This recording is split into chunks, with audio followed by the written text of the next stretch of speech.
Welcome. You have reached review time with Imperial. Today's review would be the movie Fatman starring Mel Gibson. Let's get into it. This movie came out of nowhere. Really, I didn't just seen a trailer for it, and it was like, well, what's going on here?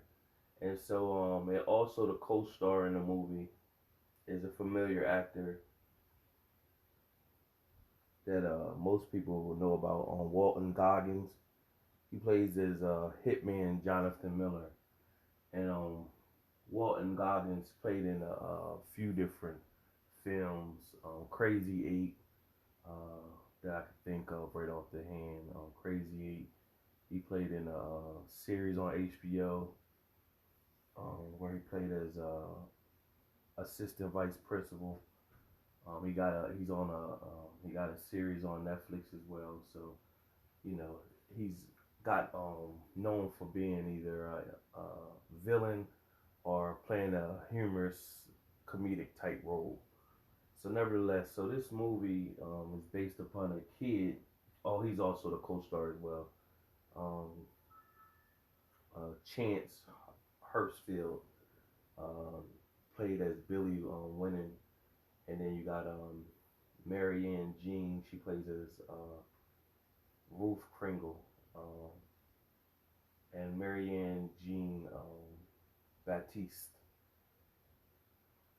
And so this film, you got this kid's spoiled kid, Richie Rich type kid.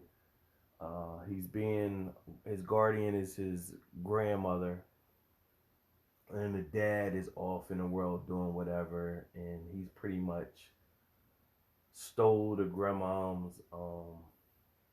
You don't notice at the time, but he's writing out checks and he's doing all these things. So he's been contracting um, Jonathan, the hitman, is a hitman out killing people.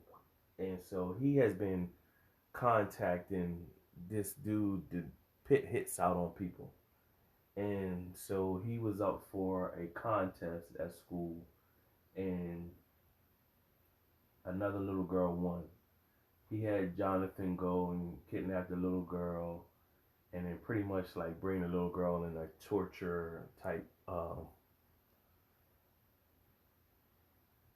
dungeon, and pretty much told her if she don't go in and lie and say that she cheated on her project so that he can end up getting the win, they'll do something to her family. And so that was like way out there. Nevertheless, you got Mel Gibson's role, the fat man. He lives in a town, and you you think it's just a movie that's going on. He shows up to the local bar, he's drinking, and he's doing stuff around and on his like farm like area, and he's talking to different people. He's trying to get this government contract so he can get money. And you up here thinking like, well, what's going on? You don't really find out until deep in the movie that he's really Santa Claus, and that he's actually Kringle, and his wife is Ruth Kringle, and Santa Claus is he's contracting his elves out to make some product for the government to get a funding. And he went through Christmas, and when he went through Christmas, he came back with a gunshot wound. And um, well, as long as he gives, I guess he got some healing powers, so he heals or whatever. And you find out that as well. So, nevertheless, the gifts he gives to the kids, he knows all their names and all the people. The little kid who was sending out contract hits, he didn't get what he wanted from Santa. So he put a contract hit on Santa with Jonathan. So then Jonathan go on his mission to find Santa, and so he's digging deep, doing all his research, he finally went to the post office that pretty much sends, where does they send this address to all Santa's letters. And he seen that it was in Canada. So he goes into Canada, he got all his guns and stuff like that, and gets into Canada, shows up to the town where Santa and the elves and the compound is. But right now the government's there because the elves is making products for the government. Nevertheless, Jonathan's relentless. He finds out where he kind of, it's like a little small town, so he's manipulating people and giving them information. So he's like, hey, does Chris still drive that green Chevy? And then the girl was like, nah, a red Ford. And then he knew what car to look for. So he found out what car Santa was in and followed him back to the compound and seen that it was army all around. He went on a straight Rambo war mission, killing out all the army. Then him and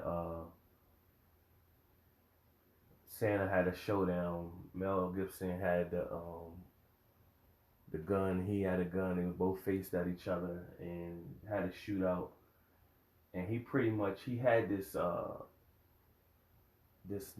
suit, but he had this leg, like a knife inside of the leg. So when Mel Gibson got the best of him, or Chris Kringle or whatever, got the best of him, was beating him up, he pulled out the knife in the leg and then stabbed him like 3 times. And then, of course, he was bleeding and everything like that. But he doesn't know that Santa can heal or whatever. He doesn't know that. He think he got him. So he took the gun and blew Santa's head off with shooting out his eye. The wife came and then shot him and then ran back in. And he shot her in the back. And so he followed her in the house looking for her. And he seen all the blood on the ground where she was shot. And he thought she was in another room. Meanwhile, she came from the back and was basically saying, I'm sorry, I gotta do this. And then she blew his head off. And then all the elves surrounded around Chris. She came back up and told him, just be calm, be cool. One of the elves went in and back to Jonathan's dead body and grabbed. He had a ledger, and that showed the ledger he had from the little kid that sent the hit out. So the next scene, the last scene, pretty much you see back at the house where the grandma was talking to, like, her accountant, was basically saying, well, we're going to find out who took the money and let's check my signature. So now the little kid, you thought he was just on some Richie Rich, just able to spend money freely, but he was forging his grandma's name and with her checkbook and everything. So he took her pills and he was going to give her an overdose of the pills and put it in her milk. And so while he was doing that, Santa shows up and his maids and pretty much let him in because he was like, pretty much a little twerp to the maids and the staff in the house and stuff like that. So they let him in and let him go upstairs. And then Santa, of course, showed up. And first, his wife grabbed him by the ear, brought him around. He pretty much told him, like, hey, listen, if you going to get one more chance. If you act a fool, I'm coming back for you. And I'm going to be proactive. I normally shouldn't let, because Jonathan, I should have corrected him when he was young, but I let him grow up and develop animosity. But I'm not going to do that with you. You do one more thing wrong, I'm coming for you. And so he took the bandages off, and then his eye was basically shot out and was missing or whatever. So that was basically it. That was a pretty much a decent movie, a different type of Christmas movie, something to watch if you don't have nothing else to watch. Out of my 4-star rating system, I'm gonna give this movie a 2 out of 4 stars. It was decent, enough to watch if you didn't have anything else going on. Subscribe to the channel, like the video, leave a comment if you've seen the movie. Till next time.